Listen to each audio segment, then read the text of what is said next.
Welcome to the IT Experience podcast. We're here to guide IT and global business services professionals in navigating experience management, focusing on how to optimize budgets and drive better business outcomes. Join us as we discuss the trends, tools, and strategies with top industry experts that are transforming the future of service delivery in large enterprises. This podcast is brought to you by HappySignals, the leading experience management platform for IT and global business services. Hello and welcome to the HappySignals podcast. Today we have as a guest with us Lisa Bauer, who I discovered on LinkedIn when somebody from my network posted about her excellence in everything that she does for a living and at work and the accomplishments that she has achieved. So Lisa, I'll let you introduce yourself and then who are you and what gets you up on the Monday morning for work like it is today? Good morning, Sakari. Thank you for having me join your podcast. I'm Lisa. I am a mom, so you might hear my kids screaming in the background. I apologize. But let's see, what gets me up in the Monday morning for work? That's a really great question. It's definitely the thing that gets me most excited every day, which is thinking about, okay, how can I help my colleagues today? How can I make their life easier at work? And so my background is a nonlinear career path, which I feel like is no longer unique. Everyone goes through that. But I started in the music world and I've been in healthcare, I've been in design consulting, tech implementation, but across all of the different roles that I've held, it's always been focused on thinking about how to make the teams collaborate better together and how to help them identify the interaction of the people and the processes and technology and optimizing that system for them. And so that's what really gets me excited. How can I help you today? Answering the question. That's a really good one. And I mean, it is in today's world, even despite the technology advancements and everything else, it is still that sometimes get this like 1 + 1 = 3 effect when teams start to work really like with the people that complement them, when they have different skills that can be used together in the best possible way.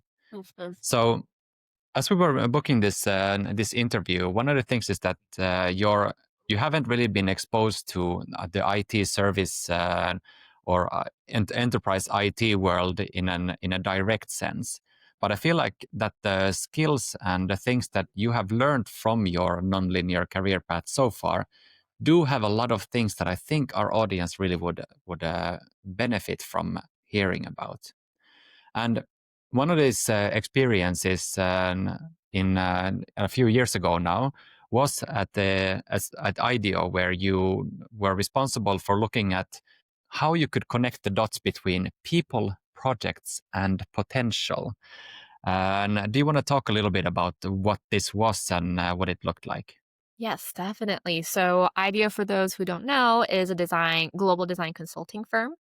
And I was added to the North America business unit as a team builder, which is what we were called for people who were staffing the different designers onto client projects.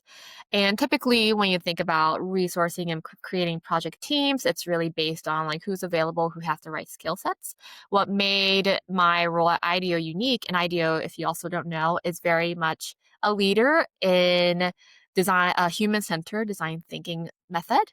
And so everything that the designers do for their clients are very focused on how does the design meet the user's needs. And so how we also operate internally was in a very similar mindset of how can we make sure that we are keeping the designers at the center of how we are putting them on projects, for example. And so in my role, it was not just about looking at availability, their location, their skill set, all those logistical things that are obvious to putting together a great team. But as you mentioned, it's also connecting their potential. And so we also gathered from the designers, what are your interests, your growth goals as a designer? And we would consider that into the teaming of the projects. And why did that matter? I mean, like, how many people are working in IDEO? There must be hundreds, or if not Yeah, thousands I mean, nowadays. so I was there. I'll also just as a caveat, I was there from 2021 to 2023, so it has been a few years. So I'm sure whatever we share today might be outdated.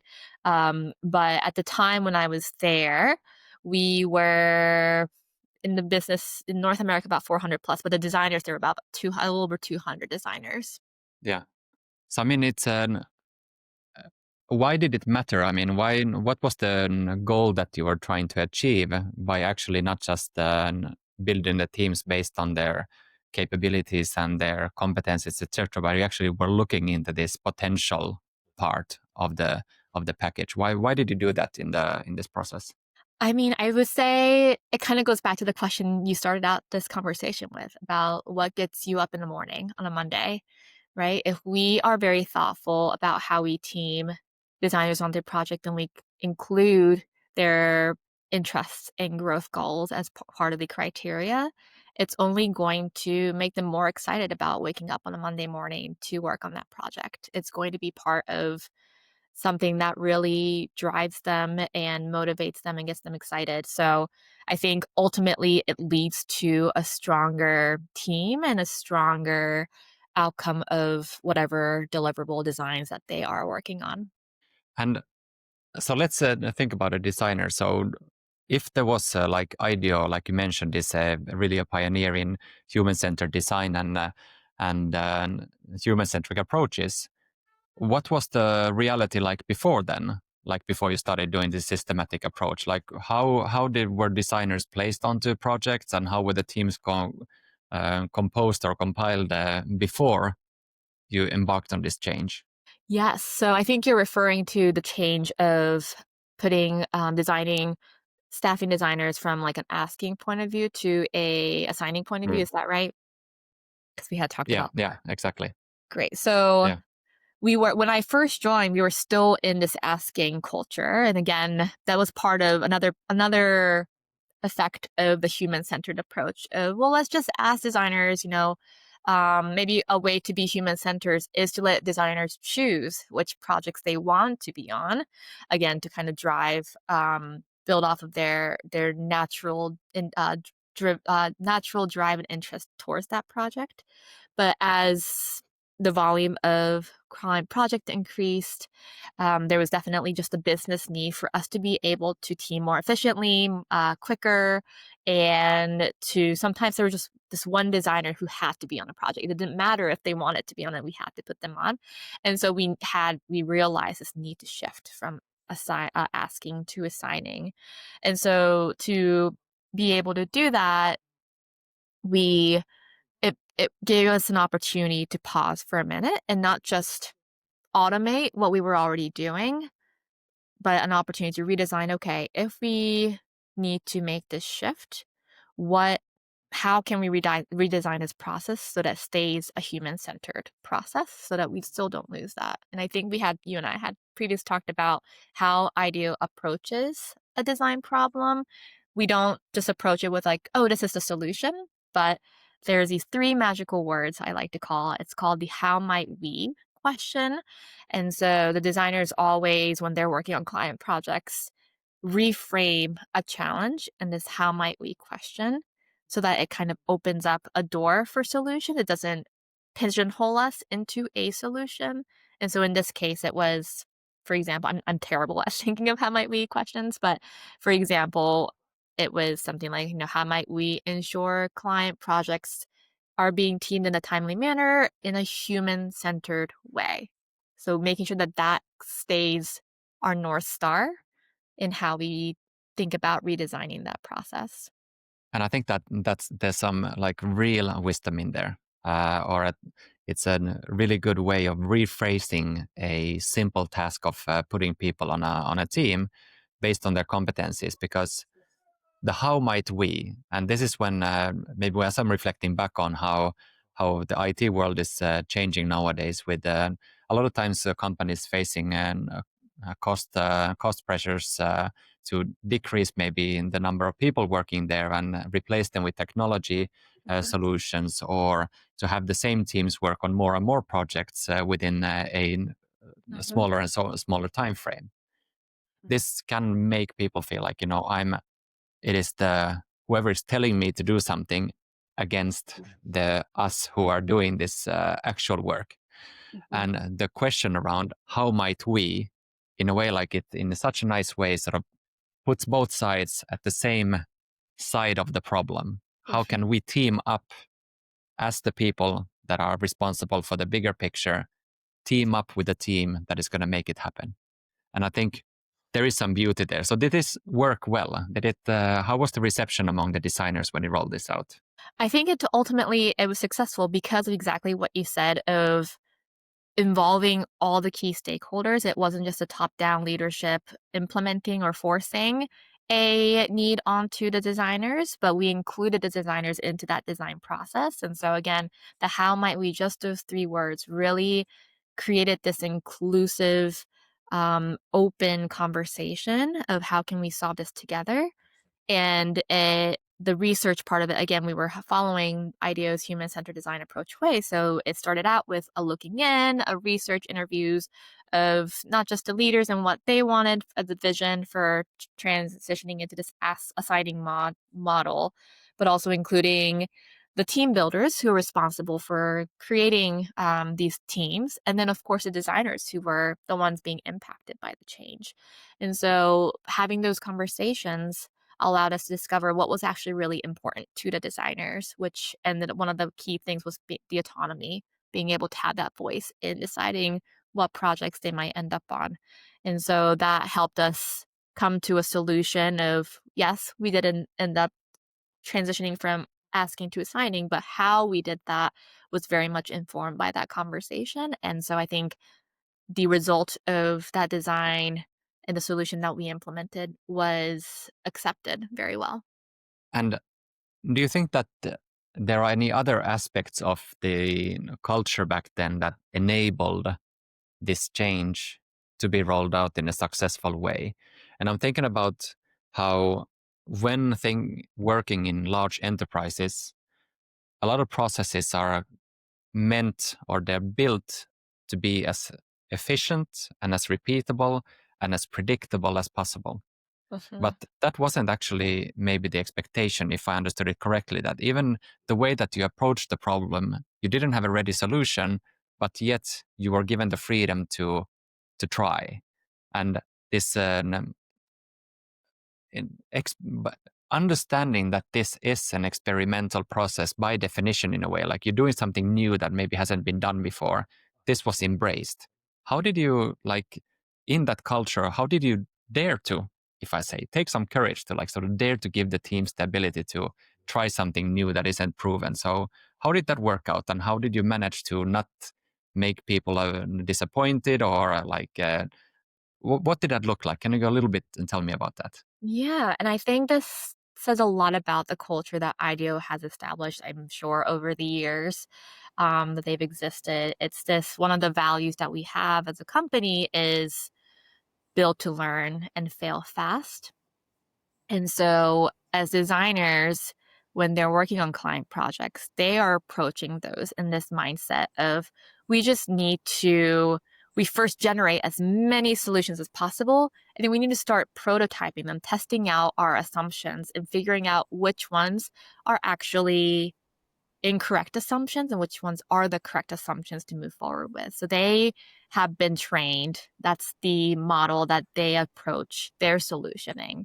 And that environment, that culture is also rippled through the internal operations, which I just absolutely loved at IDEO. And so even though I was very much an internal role, redesigning a process for our designers, because they were familiar and understood the value of building to learn from prototypes, and even if they were not the right ones, and just knowing that that is part of the process, it made it easier for me to not feel afraid and be bold and experimental in the prototypes that I was showing them. And so I know I had mentioned that I heard someone say, never attend a meeting without a prototype.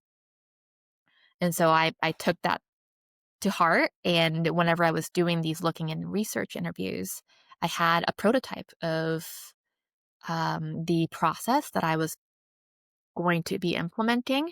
And that just unleashed so many conversations and discoveries, new discoveries of why something could work versus why it wouldn't. And I can go into more details there, but I'll pause for a minute and just share that culture of build to learn and fail fast played a huge part in being able to design something that might not be perfect at the end, but people were okay with that. And that allowed us to actually get to the strongest solution during launch and be open to continuous improvement and evolution. Yeah, and I love that. I'm as this past weekend when I was on my flight coming up to our offices in Helsinki, I started reading this book by Richard Rummelt called The Crux, and this is a non-paid sort of. But I love how he has been a strategist and thinking about how companies can actually use their capabilities to their best advantage.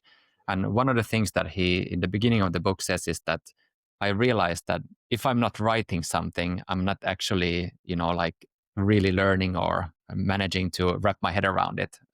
I don't remember the exact phrasing, but as you were speaking now about this build to learn, it's a little bit the same thing that it's so easy to have maybe an idea for what might work in a specific way, but until you actually do it and you see, does it work in the real world? That's where sort of like the real gem is then it's only the first step of the process to like make it concrete and then evaluate and then improve. So Yeah. this build to learn, I mean, it seems like the years at IDEO that you had were transformational for your own career. So if you look ahead and like what you do today and what you would if you would help organizations to go through this type of transformation projects, do you feel like those years at IDEO in a way shaped your approach to how you manage change in a bigger scale? Absolutely. Yeah, those years were very critical for my own growth as an internal operations person who just really thrives in trying to optimize workflows and how teams collaborate with one another. And so ever since I've left IDEO too, and any roles that I've held, I'm a fixer. So I always proactively identify opportunities to redesign. And but when I see those opportunities, I identify immediately like who are the key players. It's not, I'm obviously not the subject matter expert in this, and I'm not going to be, even if I have my own assumptions and build a solution, it's only going to be accepted if there were actual buy-ins from the right stakeholders. And so for me, I find my role to be more of that connector of like, who are the right stakeholders and how can I align them on the why of why we're redesigning a process? Why do we need to improve a process? And so that the solution that we design together is at the end implemented in a way that's successful and sustainable. And it's really shifting when you help them see that designing a solution isn't about identifying or improving just the process or just identifying a better tool or replacing people. And that instead it's really about redesigning how the three interact in a better way. Then I feel like once the solution is implemented, it also shifts the mindset of the people of like, oh, okay, now I know how I can continue to evolve this workflow and operations in the future. It's not just about me being replaced by a better version of an employee or identifying a new tool. When I see an issue, I know exactly how to approach it in this holistic solution way. And so that's also my goal that I've learned from IDEO is by not being afraid to include these stakeholders earlier on in the designing of the solutions. I'm enabling them to also be in this mindset with me. So I'm kind of like, I'm an IDEO advocate, I guess you can say. And I'm just kind of trying to sprinkle that seed everywhere of like, as you guys start to, think about your own ways to improve your operations, like, don't be afraid to test out new experiments. I'm going to do it. I'm going to fail at it. You can too. Like, let's do this together and kind of modeling that behavior first. and kind of helping to hopefully build that culture from inside out. And so kind of I'd like to be that rippling effect in wherever organization I end up at. And I love that because, I mean, it really sounds like what you can bring to the table is then understanding the leadership's top level goals and objectives of why this change is happening so that it would have the positive impact on the business as a whole. Then thinking about what is that sort of like middleware, if you would like to productize it in a way, or what is that middle layer that's missing in order for then the people that are working at the team level and doing the project, doing the actual work, how can it match the goals of the leaders with the capabilities, the potential, the ambitions, and the personal interests of the people working on the with the actual work. So I think, and yeah, I mean, what to say? I mean, I think it's regardless of what type of industry companies are working in and what type of teams are working in those organizations, it is a challenge. It's a big challenge to solve for, and to having a process that, and having a method and having an approach to solve for that is extremely valuable. Yes. And what about like then thinking about the future, like if now looking forward like 5-10 years, I know it's like sort of maybe a curveball question, but like where do you see yourself like in that sense? Like what's the mark if helping people and making people succeed was the thing that gets you up on a Monday morning? Like what is the change, positive change that you bring to this world? Like if we look down 5 years from now, what do you want to achieve? Oh, what do I want to achieve? That's a great question. I come, as I mentioned before, from a music background. And so my career started in the nonprofits, arts world, music education world, higher education. And that was, from my experience, was a 180 experience from my experience at IDEO. And it's a very traditional conservative way of approaching how people work together in those environments. And so one of my dreams is to, as I mentioned, kind of be the seed spreader, is to take my learnings and experiences of human-centered design thinking and its values that I really believe in, and bringing it back to where I came from and helping those organizations see and experience the values of shifting their culture and mindset in this way of putting the human first. And I'm not saying that they're not putting the human first, but I think the approach of how they, we're all wanting to launch perfection in every moment, and kind of giving them the freedom to experiment more and not being afraid to build to learn and fail fast, kind of helping to build that culture and foster that is my dream. To kind of, I feel like that is something that is needed in that industry, and I would love to kind of bring back what I've learned and share into the world that I was coming from at the time. Felt just like a very opposite way of thinking.